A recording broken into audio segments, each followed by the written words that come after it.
तो देखते हैं इसमें करना क्या हमें। सबसे पहले तो ये जैसे दे रखा है, बुक्स दे रखी हैं और उनकी विड्थ और हाइट दे रखी है, विड्थ और हाइट, पहली वाली विड्थ दूसरी हाइट। हमें कुछ इसको इस तरह से अरेंज करना है कि जो हाइट है ना वो मिनिमम होनी चाहिए, और हमें शेल्फ विड्थ भी दे रखी है, मतलब एक रो में कितनी विड्थ आ सकती है। तो अब जैसे इसका आउटपुट 6 वो कैसे आया, हमने ये पहली बुक रखी 1 जिसकी विड्थ है 1, हाइट है 1, ठीक है। फिर हमने दूसरी बुक जो है ना 2 और 3 वाली, उसको यहाँ ना रख के अगली लाइन में रख दिया, इससे मिनिमम आ जाती है हमारी। तो हमें देखना पड़ेगा, और ये सब सीक्वेंस में आने चाहिए, जैसे उसमें दे रखे हैं ना वैसे हमें रखने हैं, यानी कि एक को यहाँ रख दिया, यहाँ रख दिया। तो मतलब हमें चॉइसेस देखनी है, हमें देखना है, चॉइस बनानी है कि हम इसको यहाँ रखें या ना रखें, नेक्स्ट लाइन में डालें। तो इसलिए हम रिकर्शन यूज़ करेंगे इसमें।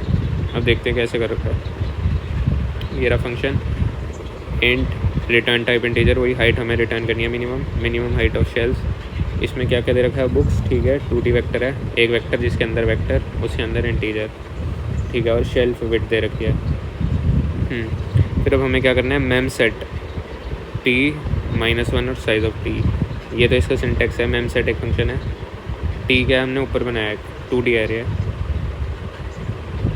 2D एरे जिसका साइज़ है 1000 बाई 1000 दे रखा है ना, कंस्ट्रेंट दे रखा है, तो एक ऐड करके हमने कर दिया। तो ये ऐसा बना देगा, मतलब t लेगा, उसमें हर जगह -1 डाल देगा, और साइज़ ऑफ t, ये सिंटेक्स ये देना होता है हमें। तो ये मेम सेट, मेमोराइजेशन होता है कुछ, रिकर्शन है ना, तो बार बार कॉल होगी तो सेव होएगा, जैसे यहाँ से यहाँ इसने कॉल करा, फिर इसने कॉल करा, तो जब रिकर्शन वापस आता है तो कहीं उसको फिर से कंपटीशन ना करनी पड़े, इसलिए हम एक जगह सेव कर लेते हैं रिजल्ट। तो यही है बस एक चीज़, ये लिखा हुआ है यहाँ पे, देख लेते हैं।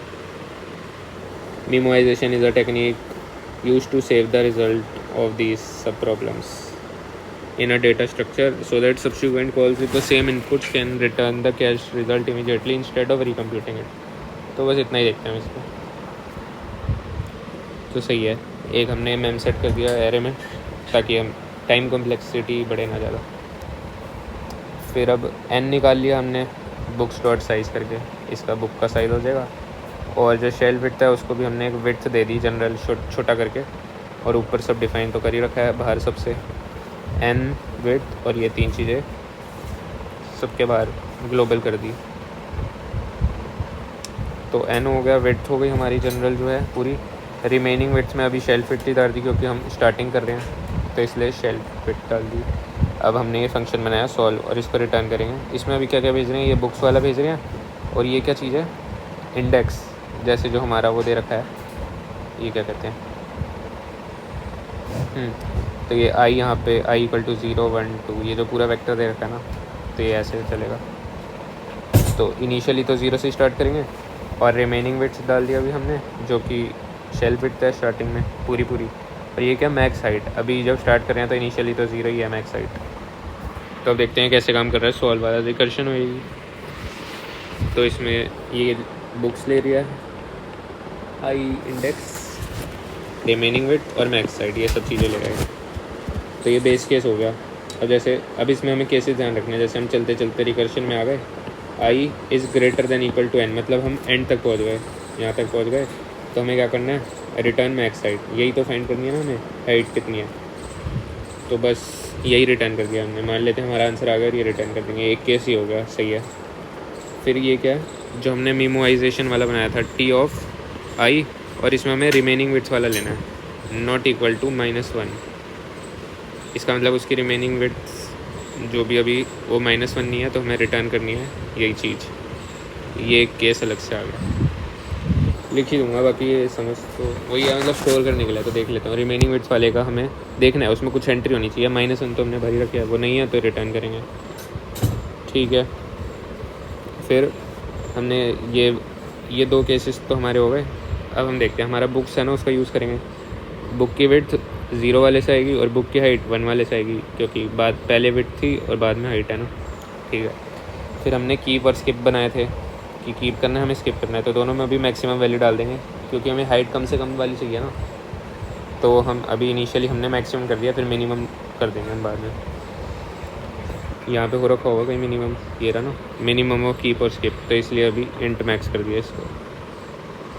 अब हम देखते हैं कीप कब करेंगे। कीप मतलब कि हमने जैसे यहाँ रखा, अब इसके बाद जो डब्बा आएगा वो हमें यहाँ रखना है या नेक्स्ट लाइन में रखना है, उसका डिसीजन। तो यहाँ रखेंगे अगर एक ही लाइन में, तो हमें देखना पड़ेगा कि जो बुक की विड्थ है वो रिमेनिंग विड्थ से कम होनी चाहिए, तभी तो हम रख पाएंगे यहाँ पे उसी लाइन में। तब हम कर देंगे कीप और फिर यहाँ पर रिकर्शन लगा देंगे। इसमें क्या भेजेंगे, बुक्स भेजेंगे और i+1 मतलब नेक्स्ट जो हमारे पास वो दे रखा था उसमें अब हम नेक्स्ट वाली बुक रखेंगे, वो भेज दी हमने इंडेक्स उसका।